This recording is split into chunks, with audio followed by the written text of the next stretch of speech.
Instagram প্ৰথমতে এটা photo sharing app আৰু এতিয়া আমাৰ জীৱনৰ এটা অংগ। কিন্তু এই এপটোৱে যুৱ প্ৰজন্মক কিমান গভীৰভাৱে প্ৰভাৱিত কৰিছে আপুনি জানেনে? আজিৰ ভিডিঅ'ত আমি চাম কিদৰে ইনষ্টাগ্ৰামে আমাৰ সময়, মানসিক স্বাস্থ্য, সামাজিক আচৰণ আৰু সংস্কৃতি বহুত বেয়াকৈ এফেক্ট কৰে। এই প্ৰভাৱবোৰৰ মাজত কি আছে যিয়ে নীৰৱভাৱে আমাৰ ভৱিষ্যত ধ্বংস কৰি আহিছে। ইনষ্টাগ্ৰাম পোনপ্ৰথমবাৰ 2010 চনত আৰম্ভ কৰা হৈছিল। প্ৰথমে এটা চিম্পল ফটো শ্বেয়াৰিং এপ হিচাপে আৰম্ভ কৰি পিছত ষ্টৰিজ, ৰিলছৰ সুবিধা দিয়ে। এতিয়া ই ফেচবুকৰ পাছত ভাৰতত আটাইতকৈ জনপ্ৰিয় ছ'চিয়েল মিডিয়া। ষ্টেটিষ্টাৰ মতে ভাৰতত প্ৰায় 33 কোটিৰো অধিক ইনষ্টাগ্ৰাম ইউজাৰ আছে। মানে আমাৰ সম্পূৰ্ণ যুৱ প্ৰজন্ম ইয়াৰ ইউজাৰ। প্ৰথম প্ৰশ্ন, সময় কিমান নষ্ট হৈছে?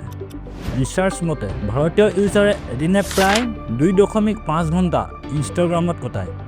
নতুন স্কিল শিকাৰ সলনি সেই সময়ত বহুত যুৱ-যুৱতীয়ে ৰিলছ স্ক্ৰল কৰি টাইম ৱেষ্ট কৰে। এজন 20 বছৰীয়া ছাত্ৰই দিনে 3 ঘণ্টা ইনষ্টাগ্ৰামত দিলে বছৰত প্ৰায় 45 দিন ইনষ্টাগ্ৰামত নষ্ট হয়। ৱৰ্ল্ড হেল্থ অৰ্গেনাইজেশ্যনৰ মতে ছ'চিয়েল মিডিয়া অভাৰ ইউজে ডিপ্ৰেছন 13% বঢ়াই দিয়ে। যুৱতীসকলৰ এই ক্ষেত্ৰত প্ৰভাৱ অধিক।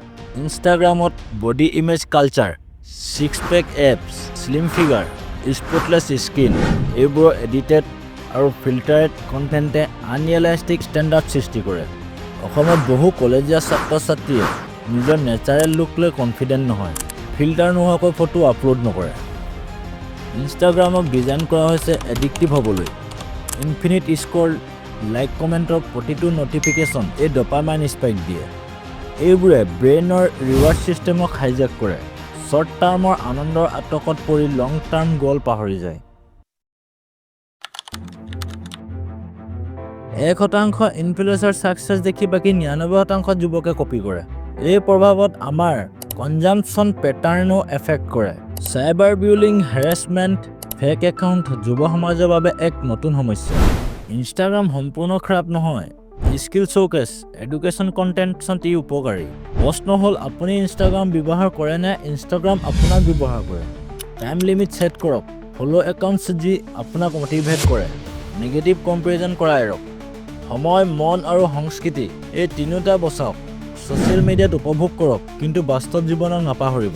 বন্ধুসকল, ভিডিঅ'টোৱে যদি আপোনালোকৰ চিন্তাধাৰা সলনি কৰি দিছে বা নতুন তথ্য দিছে তেন্তে লাইক আৰু কমেণ্ট কৰক, ছাবস্ক্ৰাইব কৰক আৰু বেল আইকনটো টিপিব যাতে আমাৰ নতুন কণ্টেণ্ট আপোনালোকৰ ওচৰত আহি থাকে। শ্বেয়াৰ কৰক আৰু সচেতনতা বঢ়াওক।